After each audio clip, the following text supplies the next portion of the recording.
Hello there guys, welcome to one of my videos.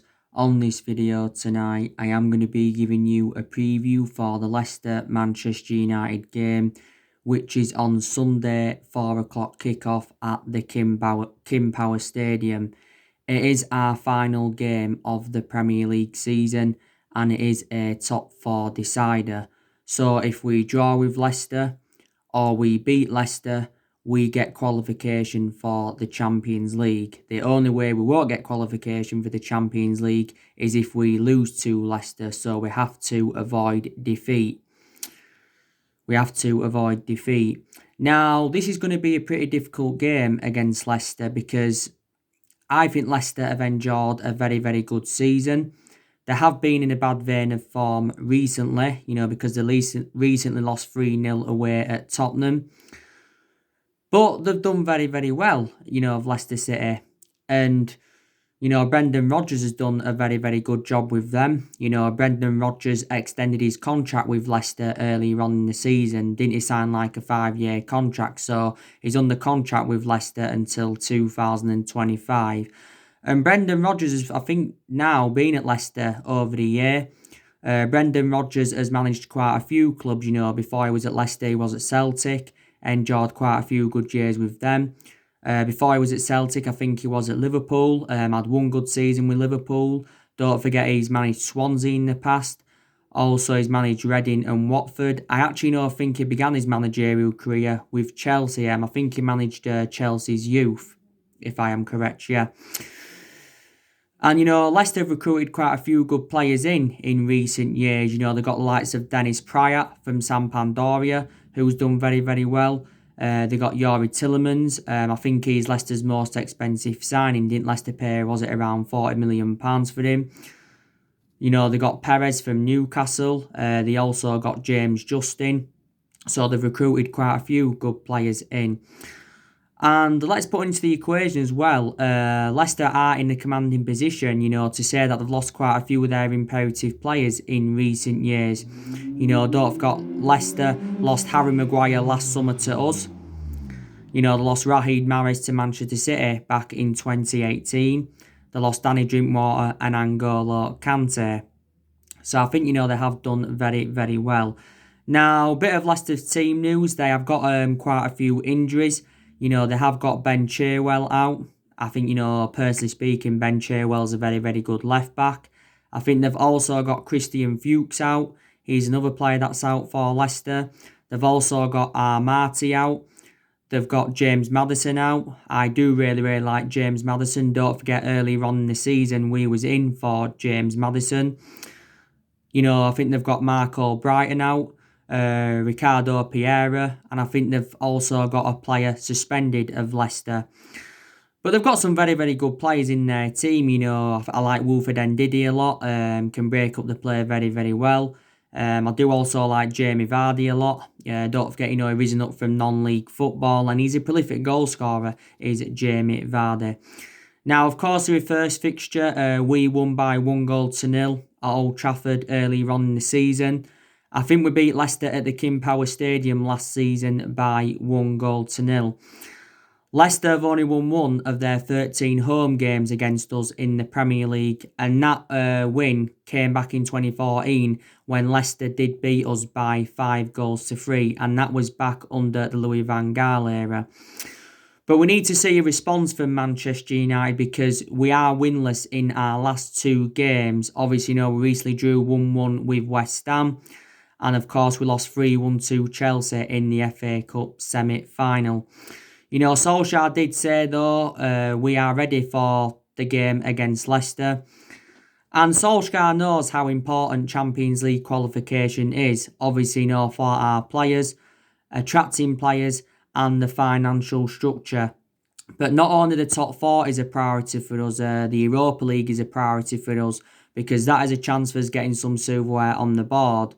And if we can win the Europa League, it will be our first trophy under Ole Gunnar Solskjaer. But if we win the Europa League anyway, we'll get automatic qualification for the Champions League. And I think we are emerged as one of the favourites to win the Europa League.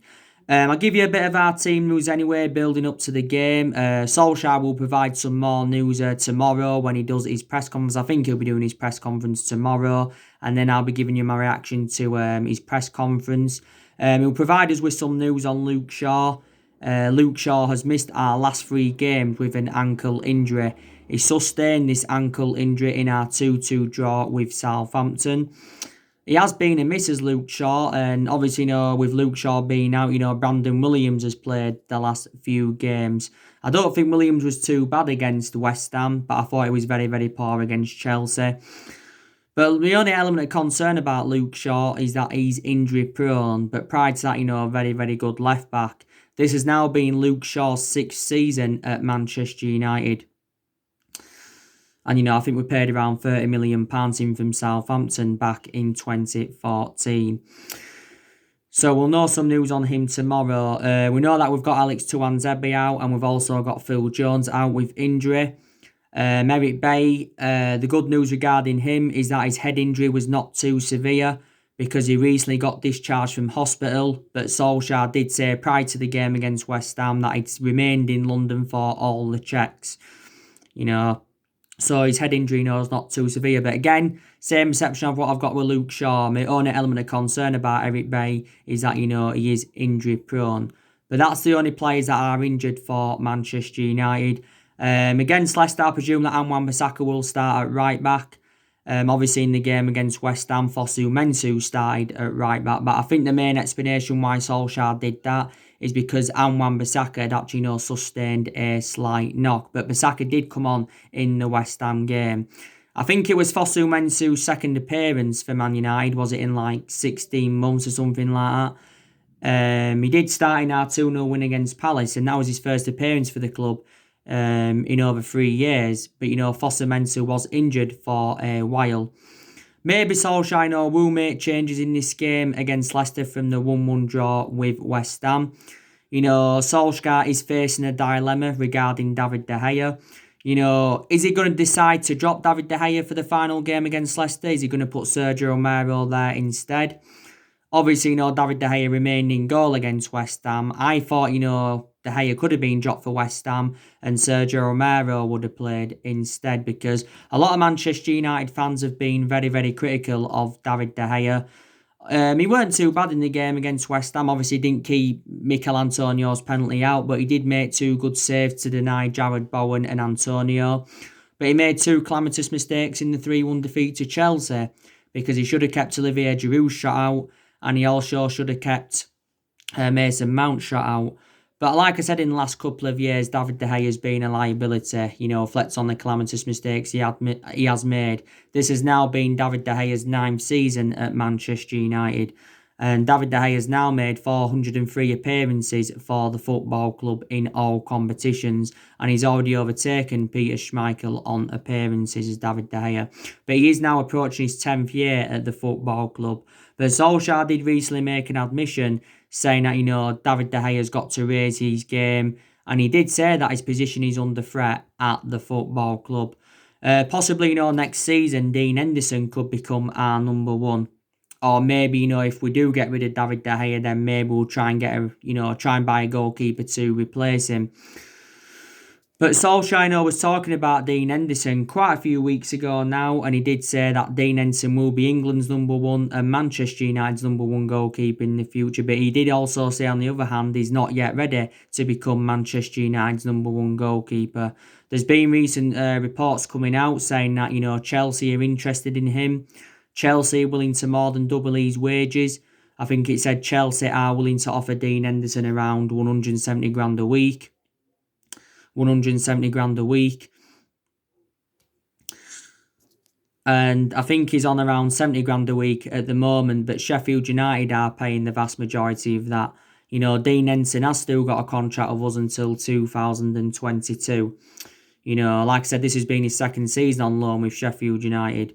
I think it did recently say that we've been in negotiations over getting Dean Henderson a new long-term contract, but reportedly Dean Henderson wants around £100,000 a week. But I expect him to become number 1 possibly next season. If not next season, maybe, the season after. But, Solskjaer, was talking a lot about David De Gea the other week, and, he said David De Gea has been the best goalkeeper in the world for the last, 9 or 10 years or so. He has won everything here domestically at the football club, and he's won individual awards reflecting on his good run of performances. De Gea has been with us since the Ferguson era. We paid just over £18 million for him from Atletico Madrid. David De Gea, that's what we paid. And if we was to sell him in the summer transfer window, or if we was to sell him, next season or whatever, or, we'd still get quite a lot more than the 18 odd million pounds that we paid for him from Atletico Madrid. Don't forget, David De Gea is on 375 grand a week at the club, so he's the highest paid goalkeeper in the world, and he's the highest paid at the football club because he signed a 4-year deal last September. But when David De Gea does eventually leave Manchester United, I think he'll go back to Spain anyway. Main explanations began his footballing career in Spain, was born in Spain, and his relatives, of course, are from Spain. And back in 2015, he was close to joining Real Madrid, but due to a fax machine, the deal never materialised in that.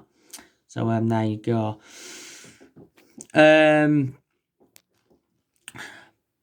Paul Pogba. Now, as I updated you earlier on today, Paul Pogba has apologised for the penalty he gave away against West Ham because obviously, Paul Pogba blatantly handballed it from Declan Rice's free kick. And I think Paul Pogba will probably start the game against Leicester. I think Paul Pogba's looked a bit off the pace for the last 3 games or something like that. But I thought towards the start of the resumption of the season, I thought Paul Pogba had made a fantastic impact. Don't forget, I didn't really have a perception on Paul Pogba earlier on in the season because he was out with that ankle injury for a while. I think Paul Pogba is staying at Manchester United.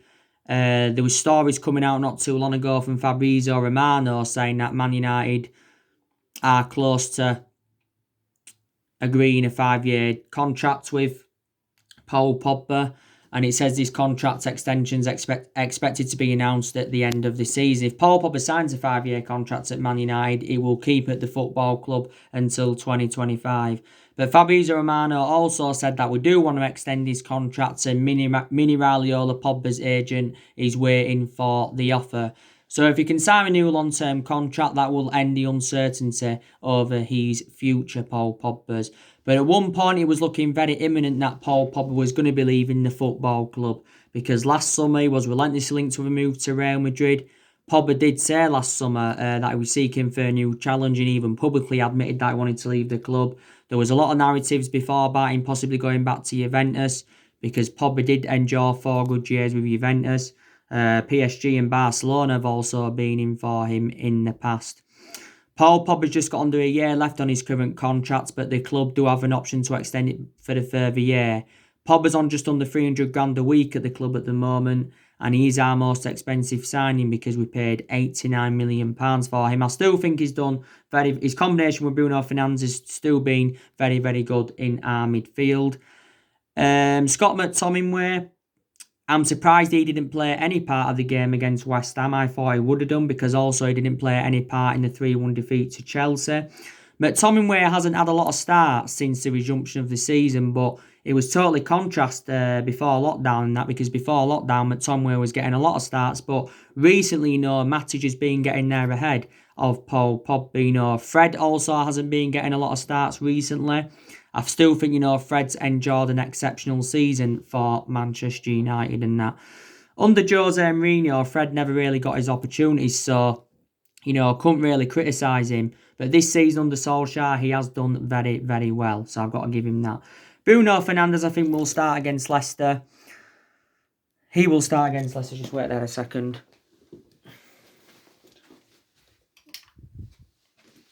Bruno Fernandes, Yaz was saying, will start against Leicester. Like I said, regarding Bruno Fernandes, he hasn't been fantastic, has he? In the last few games for Man United, Bruno Fernandes, has looked a bit off the pace and has lacked composure, which is unusual. But I still think, he's made the difference in the team as Bruno Fernandes. He's scored, 9 goals since his arrival from Sporting Lisbon in January.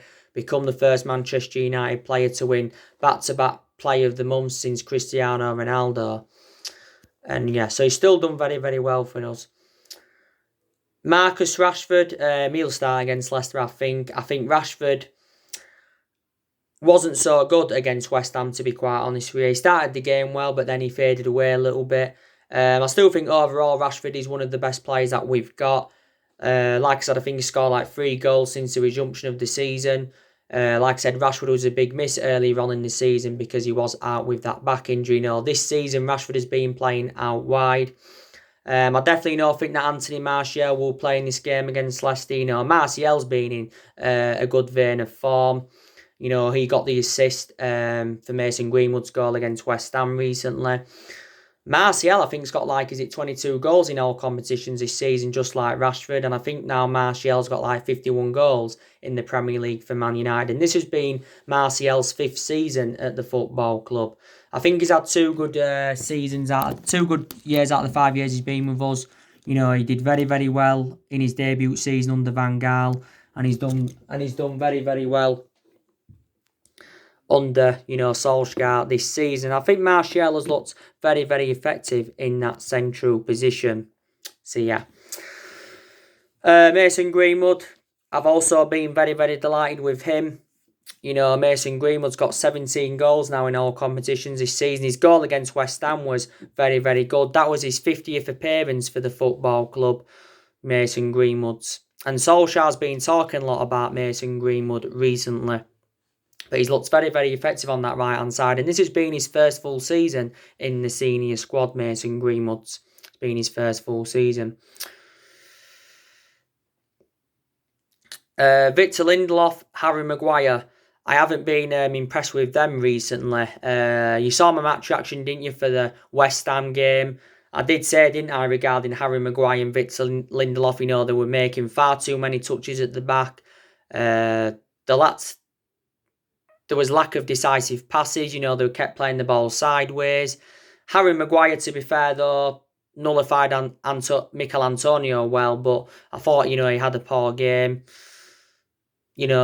I still think Harry Maguire is a very, very good centre-back. I can't disregard that, but I still think there's some aspects of his game that really, really, really need to improve. Victor Lindelof, I've always said, he's not a world-class centre-half, but he's had some good games at Manchester United, and he's also had some bad games.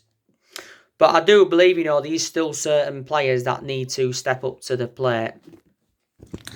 By the way, tomorrow I will be giving you my starting 11 prediction for the game against Leicester. Like I've said to you, we are unbeaten in our last 13 Premier League games. So we haven't lost in the Premier League since January. And that's when we lost at home to Burnley 2-0. So we have been in a good vein of form for the last few months or so. But we've got to win this game against Leicester on Sunday. We can't go into the game, playing for the draw. Because if we do that, then, we will get punished. But like I said, there's areas in the squad where Manchester United are lacking. Definitely more signings are needed at the football club. I think, we need to recommend a striker in. I think we also need a right winger. I think we're looking to recommend a centre defensive midfielder in. And there's still some reports saying that, want to recommend a centre-half in, even though we have got around 7 centre-halves in the team. Solskjaer's got big decisions to make in the summer transfer window, of what players he's going to bring in and, of course, what players he's going to get rid of. I think we're going to get rid of at least 6 players in the summer transfer window because he is still deadwood at Manchester United, even though Solskjaer's got rid of a lot of the deadwood since he came in. I think, we need to get rid of Jesse Lingard in the summer transfer window. I think we also need to get rid of Pereira because I don't think he's good enough and he isn't getting in the team anyway. It'd be very beneficial if we could get rid of Sanchez on a permanent transfer. Also, too, we need to get rid of Smalling permanently, Rojo permanently, get rid of Phil Jones, and also get rid of Diego Dalot because I don't think he's good enough to represent Manchester United. I don't think he's good enough to represent Manchester United. So we get rid of players in the summer transfer window. We are going to generate money in that. But like I said regarding the summer transfer window, there is a lot of uncertainty. Obviously, because of the financial impact of the coronavirus pandemic. So I'm actually unsure what our transfer budget's going to be. And I think our pre-season plans and our transfer strategy are also up in the air because of the uncertainty of how the current season will finish. One thing we do know is that the transfer window is opening in 3 days' time, or just over 3 days' time, because it is opening on the 27th of July. Solskjaer is looking to overhaul the squad. And, I think Solskjaer's come out recently and said that we need around 4 or 5 signings if we are to be back being competitive and if we are to be title challengers for next season. But we have got to spend money to compete with the likes of Manchester City and Liverpool. And Solskjaer's had quite a few negotiations with Ed Woodward. He's had quite a few negotiations with Ed Woodward. But, the summer transfer window will be Ole Gunnar Solskjaer's 4th transfer window as Manchester United manager. But let's see, who we can recommend in to the football club. The players that Man United are linked with. You already know the news regarding Jadon Sancho from Borussia Dortmund. Simon Stone recently from the BBC. He came out and said that Man United are still confident that they can get a deal over the line for him. The deadline's been set for Sancho. As you all know, Dortmund have said Dortmund have said to us, we've got until the 10th of August to sign Jadon Sancho. If we don't do this, then the deal is off. Christian Farks recently said that Man United have not yet put a bid in for Sancho. He did recently say that we are planning to put £80 million offer in for the player, but Sancho is our number one priority target. There's still a lot of stories coming out regarding Jack Grealish. Jack Grealish, he's another one of our priority targets. If Villa get relegated, then I definitely can assure that Grealish will leave Aston Villa. But if Villa were to stay up, then maybe, Grealish will stay with Villa for at least another season. There's been stories coming out saying that we've been in for Nathan Ake from Bournemouth. We're still in for Kalidou Koulibaly from Napoli. But we've got to get the players in the summer transfer window because look at Chelsea, they've done very, very good business so far. They've got Werner from Leipzig for 48 million. They've got Hakim Ziyech from Ajax back in February for around 37 or 38 million. And I think they've recently just got Kai Havertz for £80 million. I don't know if it's been officially confirmed yet, but it says they've agreed the fee. So that's around £160 million on 3 players. So Chelsea, could be in there with a shout next season. But I've already said to you, haven't I? The 2 biggest tests that Ole Gunnar Solskjaer's facing at Man United, and that's the summer transfer window and also next season. Because next season it's going to be a different kettle of fish to this season. Because next season Solskjaer's going to have bigger expectations to exceed. Next season, I think our expectations will probably to challenge for the title. I don't think we'll win the title next season, but it'd be good for us to challenge for the title. I'm hopeful at some point, that we can win another title. I'm hopeful that we can win one under Ole Gunnar Solskjaer. And if we was to do this, then it would be our 21st title in total because as it stands at the moment, we've won 20 titles and 13 of them are Premier Leagues. So as it stands at the moment, we are the most successful team in Premier League. We are the most successful team in Premier League history in that. And this has been the 7th season now. We have failed to mount any kind of title challenge up. But, our plans for the summer transfer window have already been revealed. Solskjaer did say earlier on in his managerial career that he wants to recruit young British talents to Manchester United. I've taken positives, though, so far from Solskjaer's tenure. He's recommended 5 good players into the football club and spent just over 200 million on them. Last summer brought Daniel James and Wan-Bissaka and Harry Maguire in. I think he spent £150 million alone on them. Then obviously, we got Bruno Fernandes in January in a deal with 65 million. Then, of course, we got Odion Ighalo on loan. We know Odion Ighalo's staying at the football club until January 2021. Because I think just before the resumption of the season, we had extended Odion Ighalo's loan until January 2021. But with no option to buy Ighalo or there's no obligation to buy him. So in January 2021, he'll go, at the end of January 2021, he will go back to Shanghai Shenhua. We won't get Odion Ighalo permanently because his starts are now limited anyway. Obviously, he was getting them starts when Marcus Rashford was out with that back injury. I think actually Ighalo was our top goal scorer in the FA Cup. But I've definitely seen improvements under Ole Gunnar Solskjaer. I really, really have. Like I said, our recruitment's really improved. I think Solskjaer's also promoted the youth very, very well.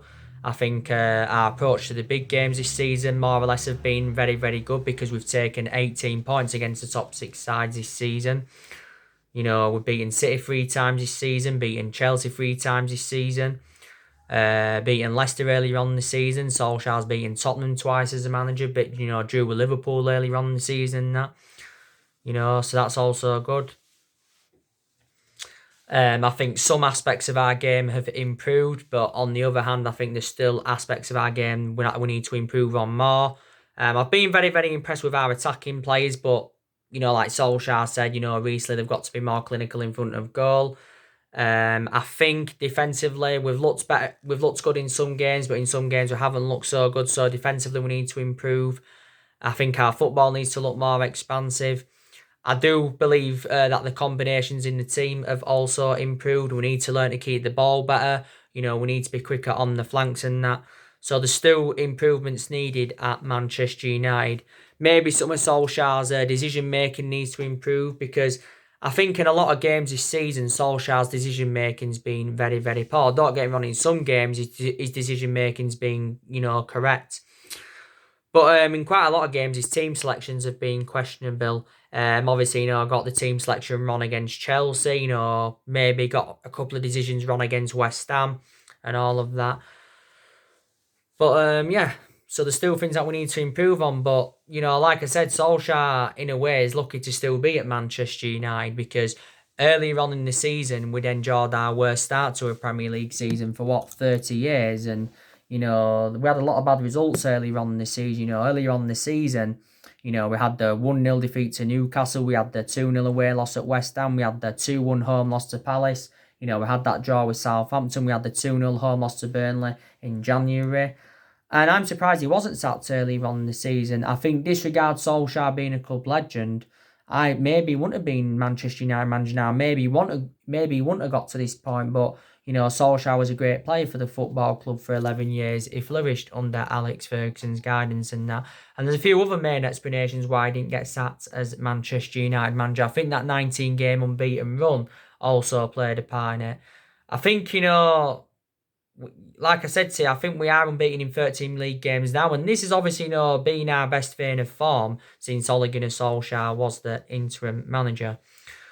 But like I said, if we was to sack Solskjaer, I wouldn't actually be sure. I wouldn't be sure who our next manager would be. Obviously, at one point there was a lot of talks about Mauricio Pochettino coming in, and there was a lot of talks about Massimiliano Allegri coming in. But like I've said before, we haven't really got the structure to keep sacking managers. Solskjaer's our fourth permanent manager since the Ferguson era. 3 managers have been sacked since the Ferguson era, and that was David Moyes. He endured 8 or 9 months at the club. Louis van Gaal, he endured 2 years at the club. And Jose Mourinho, he endured 2.5 years at Manchester United and that. But like I've said, we haven't dominated English football since the Alex Ferguson era. Ferguson endured 26 years at Manchester United and endured 22 years of success. Because let's put into the equation, Ferguson didn't win out in his first 4 years at the football club. And, in our history, we've won 45 trophies, but 38 of them 45 trophies came under Alex Ferguson, don't forget. But since he retired, we've been so inconsistent for the last 7 years or so. Like I said, we've had different managers with different philosophies. We've spent 900 odd million pounds, I think, on players since Ferguson retired, and we've recruited over 30 odd players in since the Ferguson era and all of that. We've only won 3 trophies since Ferguson left, and that was the FA Cup under Van Gaal and the Europa League and the League Cup under Jose Mourinho, like I've said before. So, we do need to get some silverware on the board. Like I've said to Solskjaer's been at the football club. He's been at the football club over 1.5 years now. Like I said, we need to give him at least another season because it is a transition period, and it has been a transition period for a while. Solskjaer's inheriting players here from the Mourinho era, Van Gaal era, and Moyes era. Still a few players here from the Ferguson era. But the vast majority of this team is Jose Mourinho's, because Jose Mourinho recommended 11 players in to Man United, and there's only a few players that have left who Jose Mourinho brought into the football club. And all of that. But, we have made a lot of mistakes in the last 7 years, and that's one of the main explanations why we've been so inconsistent. Like I said before, for several years, there's been a lot of problems with the club's ownership. There's been a lot, which is the Glazers, been a lot of problems with Ed Woodward. There's also been a lot of problems with the club's board and that. So, there you go. Like I said, we've got quite a few long-serving players at the football club. You've got Martial, that's now in his 5th season. It's been his 5th season. You've got Rashford, that's been United player since the age of 7.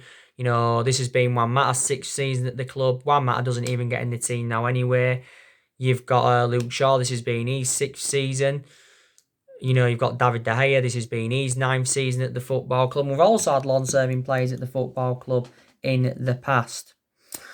Like I said, we've got around 8 players' contracts that are due to expire next year, so we are facing a dilemma on that. Solskjaer's got to make a decision on those 8 players for next year. But, yeah. So anyway, guys, that's everything to update you today. Drop me comments, likes below on the channel. If you do, consider subscribe as always, and take care. God bless. See you all again very, very soon.